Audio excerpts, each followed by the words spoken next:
Hey guys, listen, we need to pray for men of all ages, men of all nationalities, cultural backgrounds. We need to pray for them.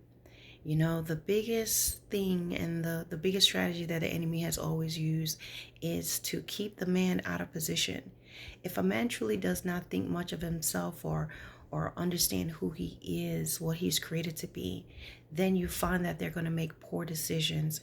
You'll find a man that does not work. You find a man who is working, but he works so much that he neglects his family. You'll find a man that is so macho and believes that a man has to be tough, that he's unable to have loving relationships and cultivate a good relationship with his spouse, his partner, and his children are afraid of him. You know, he could be a terror, or he can be where he's too passive. So then the woman is running the house or the family's running the house.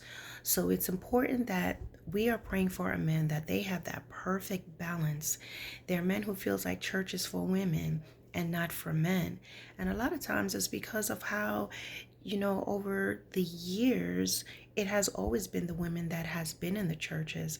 So a lot of times what happens is women who are Christians and who are in church, they don't want to let go of these positions to allow the men to be at the forefront because it's always been them. It's always been them that was the head of the household, having the family praying. So now the man is saved and he's in this position to become the head. Sometimes women are fighting for those positions. They still want them to sit there. They want them to come to church. They want them to be in church, but they don't want them to take the position of the head because they don't trust them yet. They're not saved enough or whatever the case may be.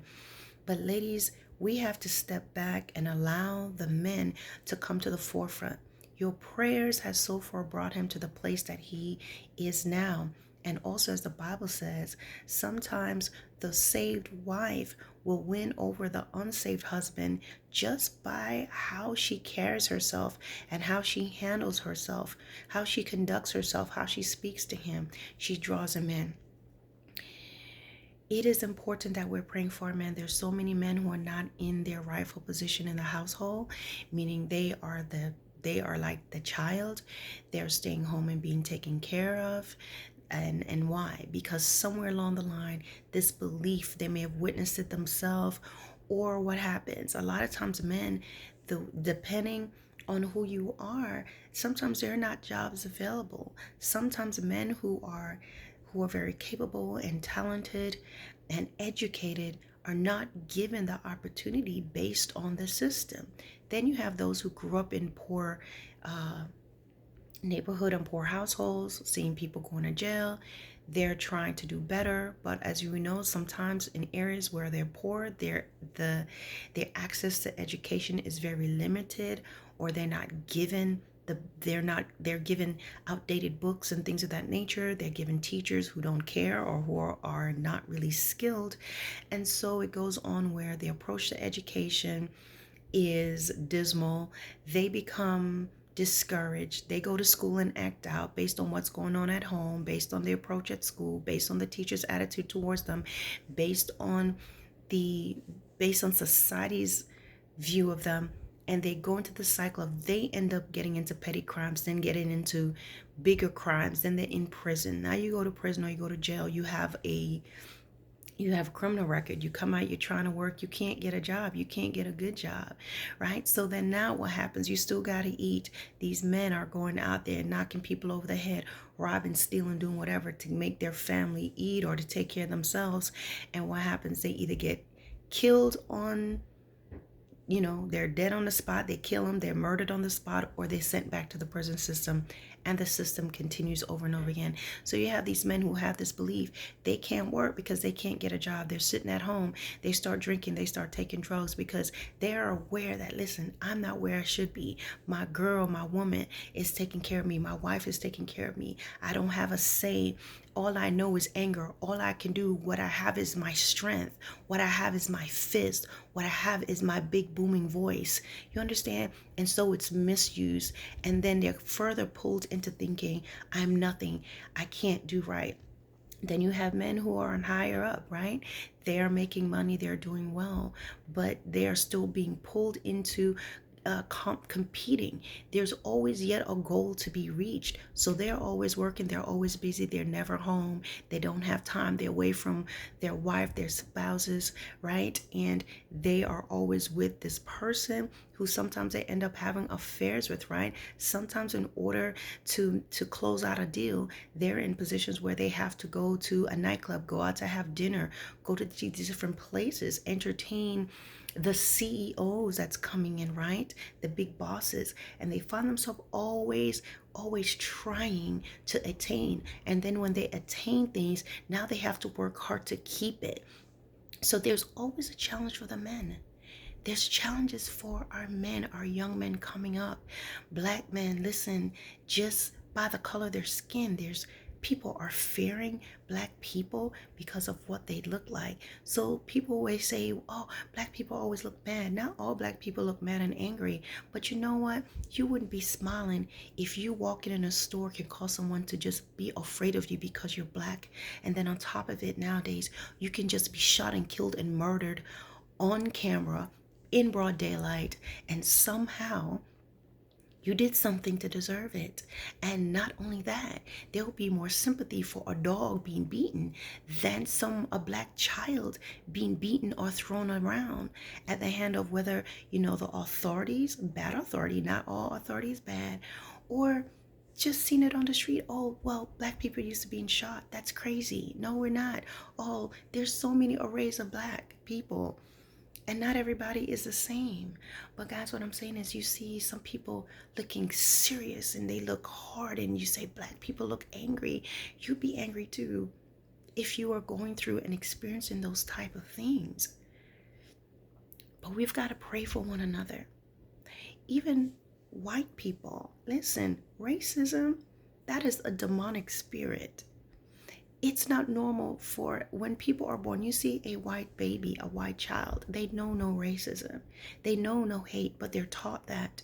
So the first thing that has to happen is, even what the slave masters did was to dehumanize black people, right? You have to make it seem like this is an animal, this is a thing. So they are comfortable. You'll see pictures of lynchings, and you see little children, kids, just standing there at the front as if they're at a circus.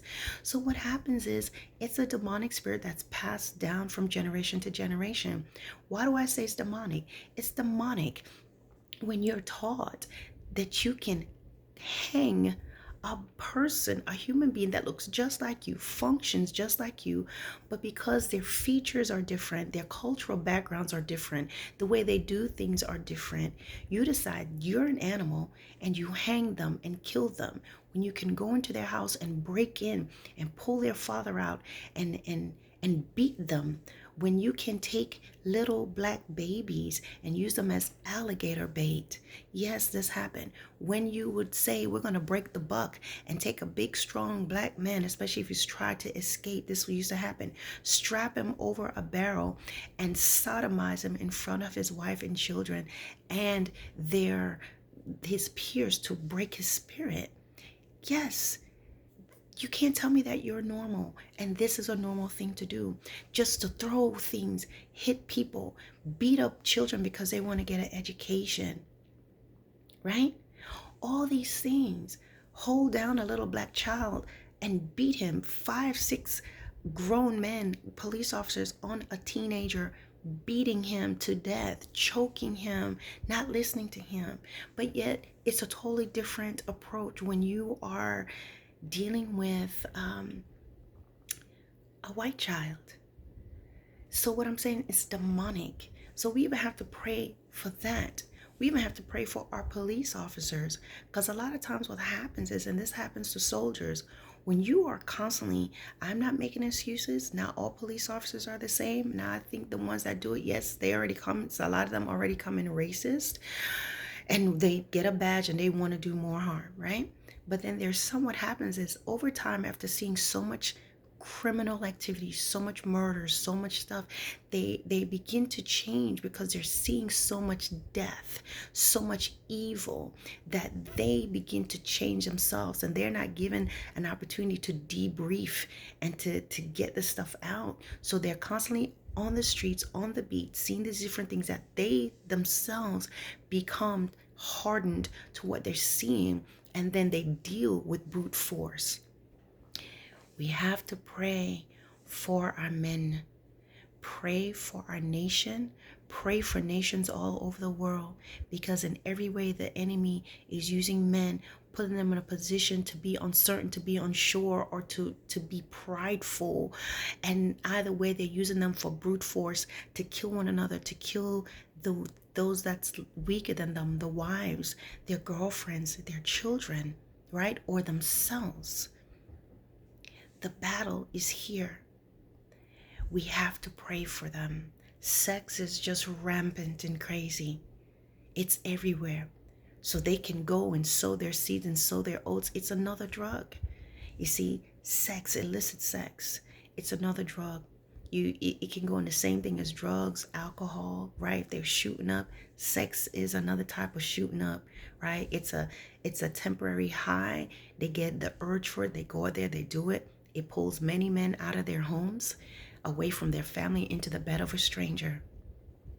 The reason why this happens is because these men are lost and they don't know Jesus Christ. Pray for men that they will be enlightened and they will know who Christ is, and they will wake up from the sleep and become who they need to be. We understand that there's some that they're just not going to get it and they're going to be lost, but we have to keep praying for them no matter what. All right, guys, don't forget to like, to share, and to subscribe to our channel and to my channel, and have a wonderful day. Bye.